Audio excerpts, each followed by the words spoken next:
하나님 주신 말씀은 이사야 40장 1절로 5절입니다. 이사야 40장 1절로 5절 교독해서 읽도록 하겠습니다. 너희의 하나님이 이르시되 너희는 위로하라. 내 백성을 위로하라.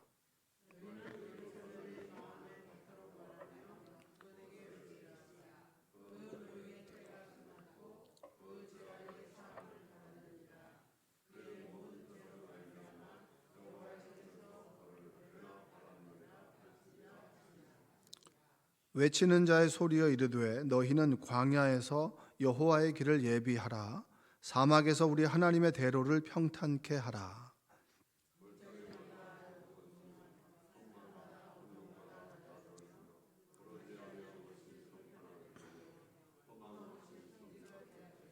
함께 읽겠습니다. 여호와의 영광이 나타나고 모든 육체가 그것을 함께 보리라. 이는 여호와의 입이 말씀하셨느니라. 아멘. 오늘도 하나님의 은혜가, 하나님의 위로가 여러분의 삶 가운데 함께 하시기를 주님의 이름으로 축복합니다. 이사야의 말씀을 좀 이제 읽어 나가면서 은혜를 좀 나누려고 합니다. 이사야는 그 북이스라엘이 BC 721년에 북이스라엘이 남과 북이 있을 때 북이 먼저 무너질 때 그때쯤부터 활동했던 선지자입니다. 그러니까 활동의 시기가 굉장히 넓은데 북이스라엘이 무너지고 그리고 그 586년에 남유다가 무너져요. 그리고 그들이 바벨론과 페르시아의 포로 생활을 하고 그리고 포로 생활이 끝나고 난 다음에 이제 포로 이후에 그 3기간 동안에 그 이사야가 선포하는 말씀이니까 이 시대적으로 보면 굉장히 오랜 시간이 걸리는 거죠. BC 721년부터 그리고 586년이 지나니까 한 150년, 200년이 좀 넘게. 그러면 이사야가 나이가 300살이 살았느냐? 그렇진 않습니다. 그렇진 않고 예언을 했다. 이제 그 시대가 지나고 히스기야 때 그 히스기야 왕이라고 하는 그 남유다 왕이 활동했던 때 이사야가 활동을 했는데 그럼 그때는 늘 나라가 무너집니다. 북이스라엘은 무너졌듯이 무너집니다. 회개하십시오. 그 얘기가 주된 이야기였단 말이에요. 그리고 난 다음에 남유다가 무너지고 그리고 그들이 포로 생활을 할 때에는 오히려 위로의 말씀을 전하죠. 위로의 말씀을. 그래서 이사야가 예언한 것이다 라고 하는 그런 견해도 있고 그리고 학자들은 또 이런 견해도 있습니다. 이사야를 따르는 공동체가 있어요. 근데 이사야는 우리가 아는 이사야는 죽었지만 그 공동체에서 끊임없이 하나님의 말씀을 전하는 또 다른 이사야가 계속 말씀을 전했을 것이다.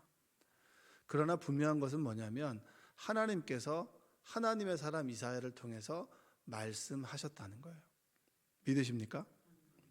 하나님께서 그때 북이스라엘이든 그 다음에 남유다든 그리고 나라가 무너지고 포로 생활 가운데 있었던 그들에게 하나님은 끊임없이 말씀하셨다는 거예요. 그 말씀이 오늘 나에게도 주시는 하나님의 말씀이라는 것을 믿고 그 말씀을 아멘으로 받아들이는 여러분 되시길 바랍니다. 1장부터 39장까지 66장까지 있습니다. 그러니까 성경을 가장 많이 닮았다. 성경이 총 66권이잖아요. 그렇죠? 66권인데 이사야도 66장입니다. 66장. 그리고 1장부터 39장까지는 책망에 대한 말씀이에요. 그 나라가 무너지기 전이니까. 나라가 무너지니 당신들 회개하십시오. 지금 너무 세상 가운데 푹 젖어서 이 세상이 최고라고 생각하며 살아가지 마십시오. 여러분이 죄를 짓고도 당연한 듯이 생각하지 마십시오. 이런 책망의 말씀들을 당신이 그렇게 되면 하나님께서 여러분들을 징계하실 겁니다. 이런 말씀을 끊임없이 얘기하니까 1장부터 39장까지는 아무래도 좀 껄끄러운 말씀이겠죠. 그렇죠? 근데 40장부터는 위로와 희망에 대한 말씀이에요. 자, 나라가 무너졌으니 그렇게 여러분이 잔소리해가지고 자녀들이 잔소리는 잔소리 안 들었어요. 고생하고 있는 자녀들에게 여러분 어떻게 얘기해요? 너 내 말 안 듣네. 이렇게 얘기할 거예요? 괜찮아. 회복될 거야. 이 얘기를 하는 거죠. 그러니까 40장에서는 뭐 할까요? 괜찮아. 이제 하나님께서 네 인생을 다시 인도해 주실 거야.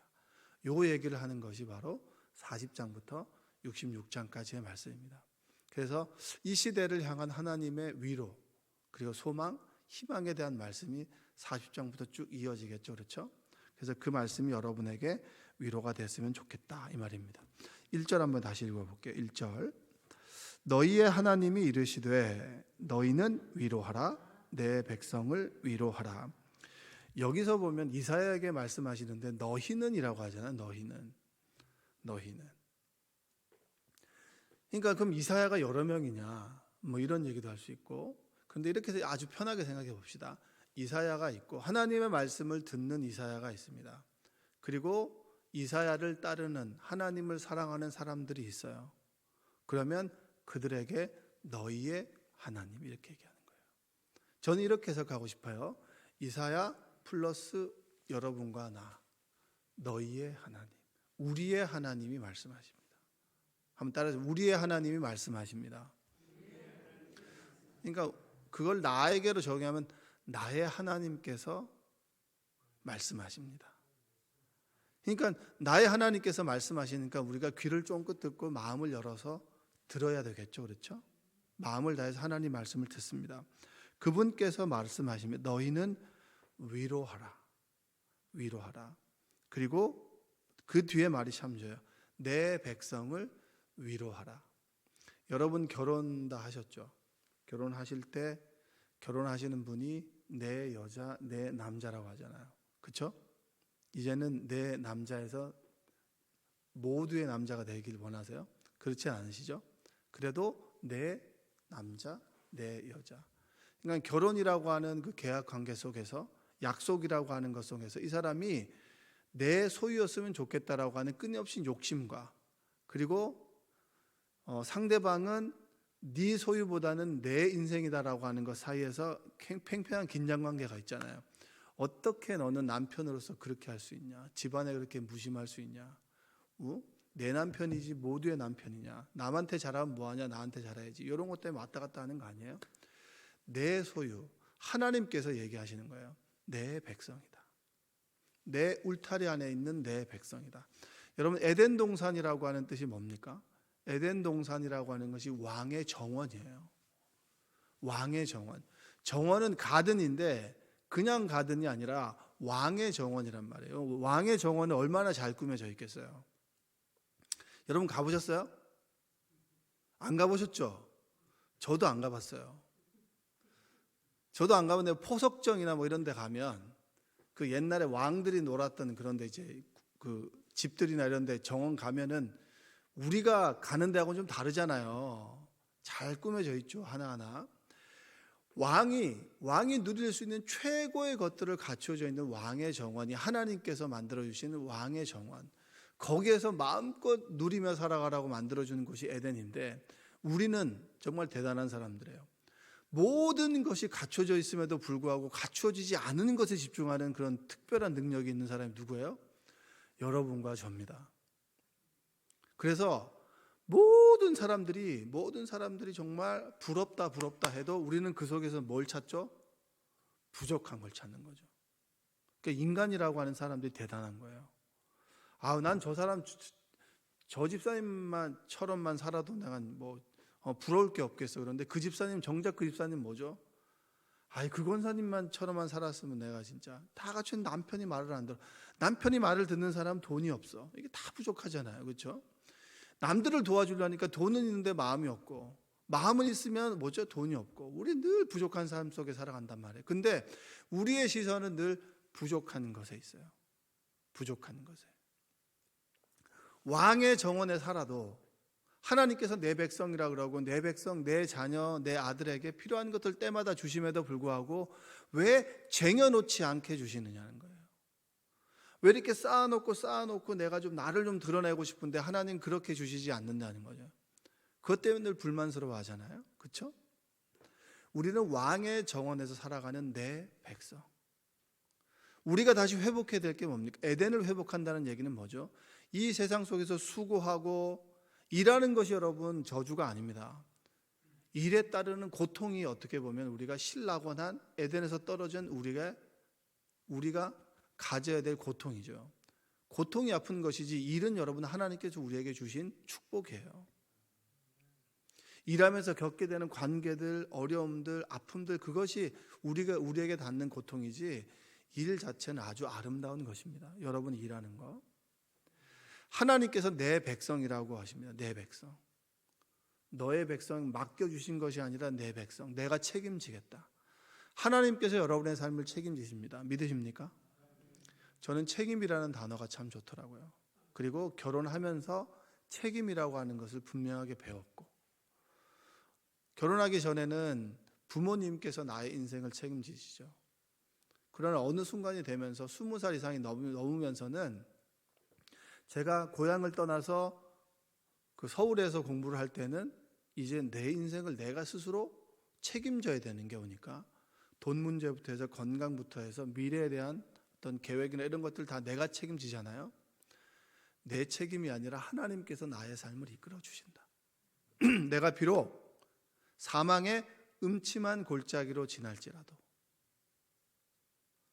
하나님께서 나를 푸른 초장으로 인도해 주시고, 그리고 그분의 막대기와 지팡이가 나를 안위하신다. 나를 지켜주신다. 그게 내 백성이라는 뜻이에요. 내 백성에게 주신 말씀이 뭐죠?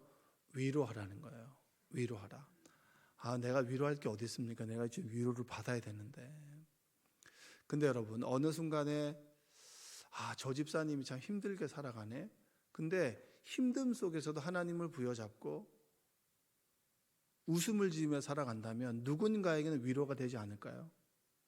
그 유키즈 온 더 블럭인가, 그 보니까 요즘에 프로의 성격이 바뀌긴 했지만 좀 굵직굵직하게 영향력 있는 사람들을 좀 이제 섭외를 하더라고요. 그 예전에 지선아 사랑이라는 책이 한참 이제 막 한 몇 년이나, 한 20년 전인가 그 정도 됐던 것 같은데, 그때 한참 읽어보고 이제 그 막 설교에 대한 예화로 했었어요. 근데 보니까 그분이 나오셨더라고. 근데 지나가면서 살짝 봤는데 그 얘기를 하시더라고. 많은 사람들이 사고를 당했다라고 하는 거예요. 당했다. 부지불식간에 갑자기 사고가 혹 찾아왔다는 거죠. 근데 그분이 이렇게 표현하더라고요. 사고를 만났다. 내 인생의 고난과 슬픔을 그냥 늘 내 인생을 불쌍하게 얘기하더라는 거예요. 사고를 당했다라고 하는 게. 나는 이 사고를 그냥 나 싫은데 늘 당해가지고 나 이것 때문에 아프고 힘들어요. 이게 사고가 당했다는 의미라면, 사고를 만났다라고 하는 것은 좀 긍정적인 의미가 있겠죠.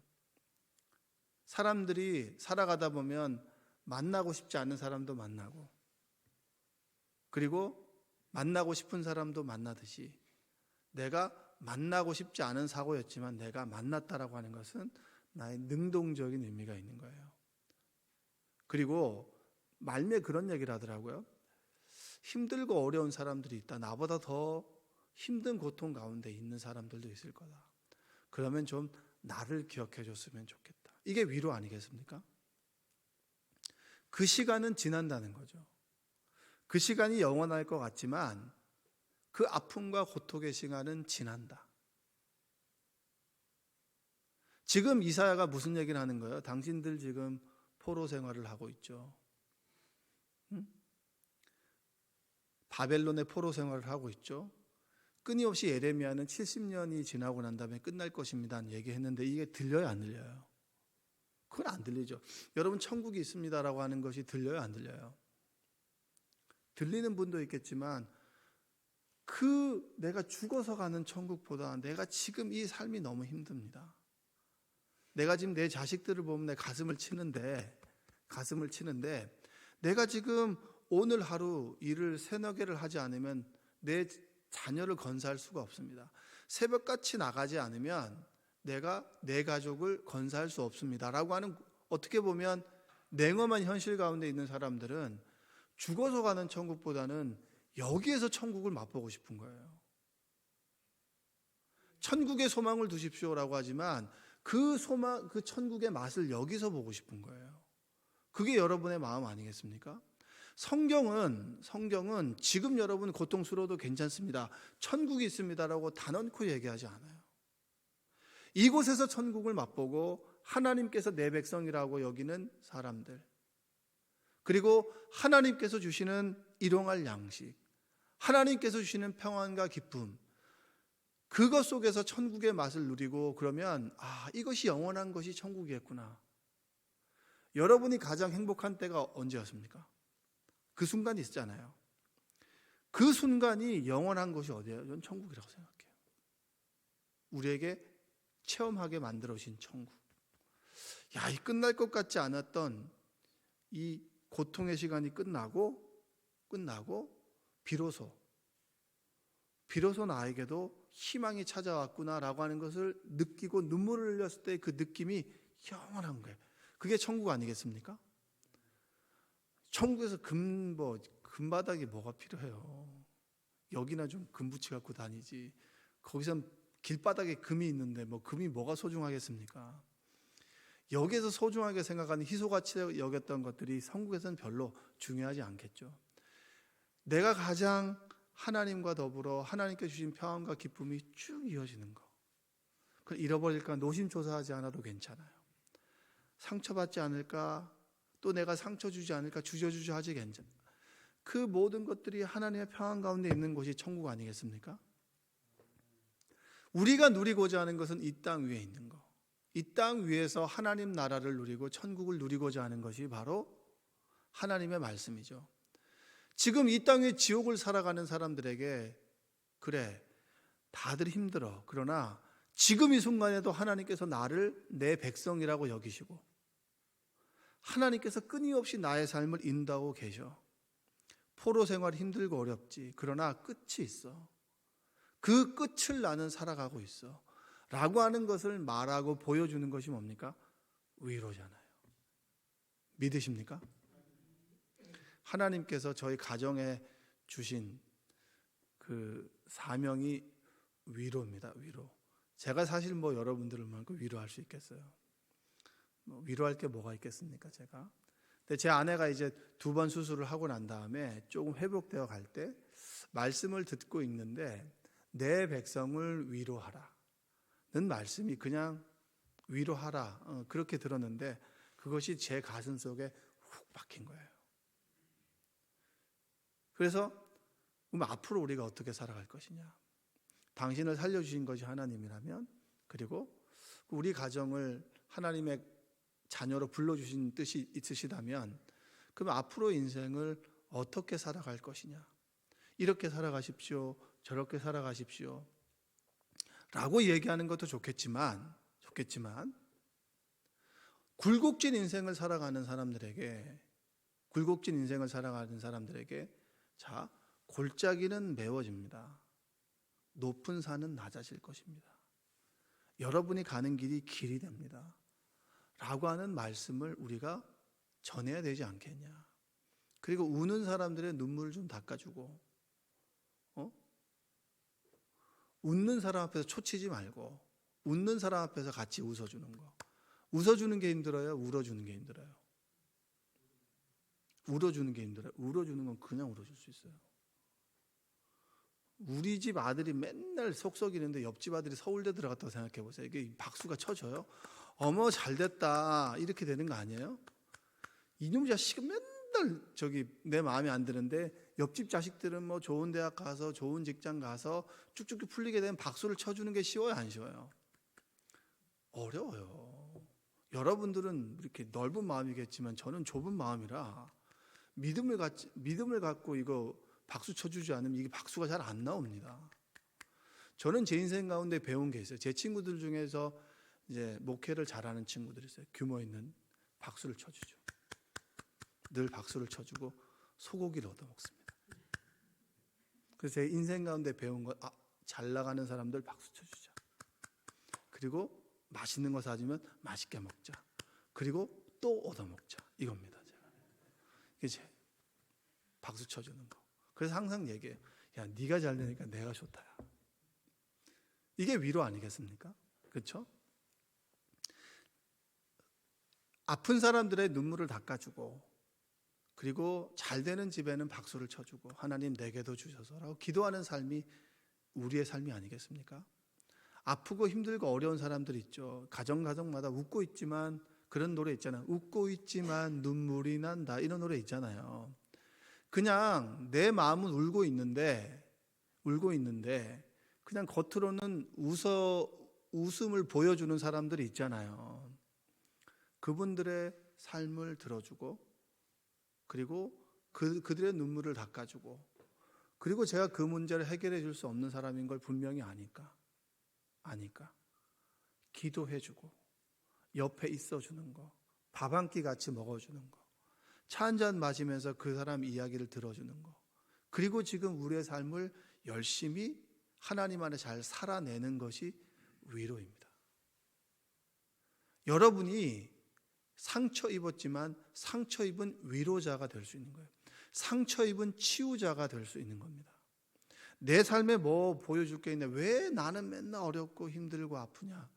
그 삶을 하나님 말씀으로 살아내 가고 있는 여러분들의 모습이 다른 이들에게 위로가 된다는 거예요. 믿으십니까? 한번 고백해 봅시다. 내가 위로자입니다. 왜 위로자일까요? 하나님께서 나를 끊임없이 위로해 주시잖아요. 위로를 받은 사람들을 위로해 줄 수 있는 거예요. 내가 힘들고 어려웠을 때 하나님께서 나의 삶 가운데 역사하셨죠. 기적과 이적을 베풀어 주셨습니다. 항암 치료를 해야 되는데 하나님께서 암 타입을 바꾸셔가지고 항암 치료를 하지 않았어요. 그러면 저는 항암 치료하는 사람들을 보면서 늘 기도합니다. 분명히 우리도 그런 걸 경험할 수 있었는데 하나님께서 패스 오버하게 해주셨지. 그러면 우리에게는 그들을 위해서 기도할 기도의 몫이 있나 보다. 이렇게 기도하고, 그리고 힘들고 어려운 사람들을 늘 들어주고 평가하지 않아요. 네가 잘못했으니까, 네가 믿음이 없으니까 하나님께서 너를 연단하는 거다. 여러분 꼴딱꼴딱 넘어가는 사람에게 하나님께서 너를 연단하시는 거다. 그건 죄송합니다. 하지 말아야 될 말이죠. 힘든 사람한테는 다독다독 해줘야죠. 그래서 뭐라고 얘기합니까? 2절에 보면 너희는 예루살렘의 마음에 닿도록 말하며, 이게 말하는 기술을 얘기하는 거예요. 계속 얘기하는 얘기가 아니라 그 마음이 풀어졌을 때, 어떤 사람은 돌짝밭이고 어떤 사람은 길가고 어떤 사람은 가시덤불이 있는데 늘 장애물 가운데 있는 사람에게 계속 이 얘기를 하면 듣겠어요? 안 듣겠어요?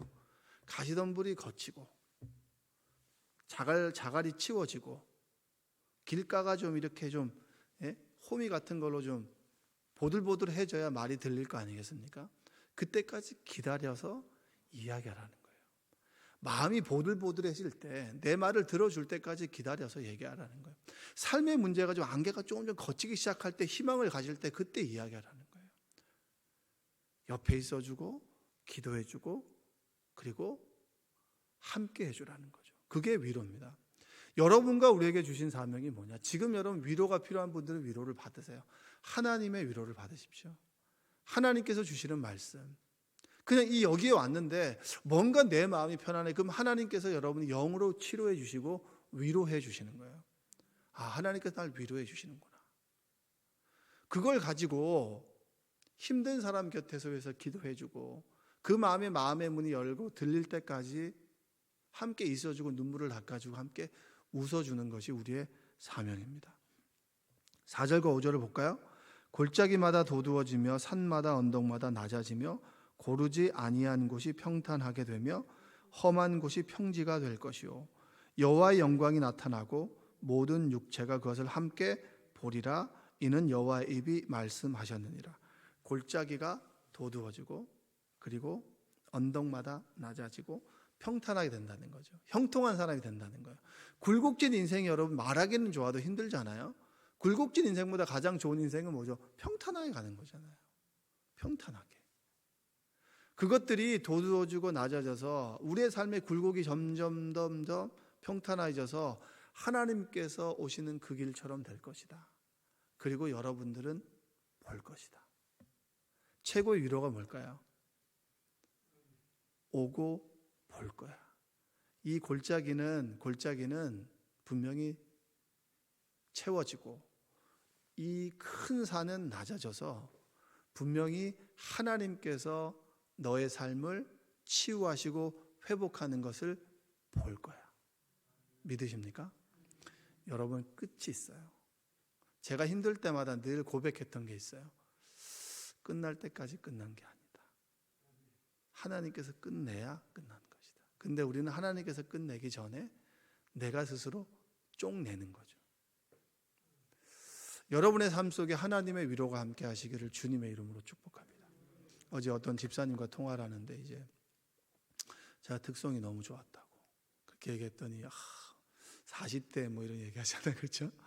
너무 좋았다고 얘기했더니 뭐 저는 되게 안 좋아서 회사의 상황이 안 좋아서 그런 줄 알았는데 뭐 어제 오늘 뭐 계약의 건이 있다. 근데 제가 갑자기 눈물이 나는 거예요. 내 일처럼. 그게 위로 아니겠습니까? 그분이 느끼는 걸 함께 느끼고 좋아해주고 그리고 슬프면 나도 슬퍼. 함께 기도해보자. 그러면 그게 당장 문제는 해결되지 않아도 내 마음과 그 사람 마음이 통할 때 주님께서 함께 하시니까 하나님이 일하시는 거거든요. 여러분이 그러한 위로자가 되시기를 그리고 여러분들이 하나님의 위로를 받게 되시기를 주님의 이름으로 축원드립니다. 기도하겠습니다. 사랑과 은혜가 풍성하신 아버지 하나님 감사합니다. 하나님의 위로가 함께하길 원합니다. 하나님의 평안이 함께하길 원합니다. 골짜기처럼 깊은 수렁에 빠져 있습니까? 건져내 주시고 그 골짜기를 돋우어 주시고 큰 산과 같은 장애물 앞에 있습니까? 그 장애물이 무너지는 역사가 있게 하여 주옵소서. 기다리고 눈물 지으며 그 시간을 견뎌내는 우리 이웃들과 그리고 아파하는 사람들에게 나의 존재 자체가 위로가 되게 하여 주시고 마음에 닿을 때까지 기다리고 기도하며 기대하는 우리가 되게 도와주옵소서. 이사야의 말씀을 읽어나갈 때 하나님께서 이사야에게 주셨던 말씀이 이사야가 포로된 이들에게 전했던 말씀이 우리에게 주시는 레마의 말씀이 되도록 주님 도와주옵소서. 예수님의 이름으로 기도합니다. 아멘.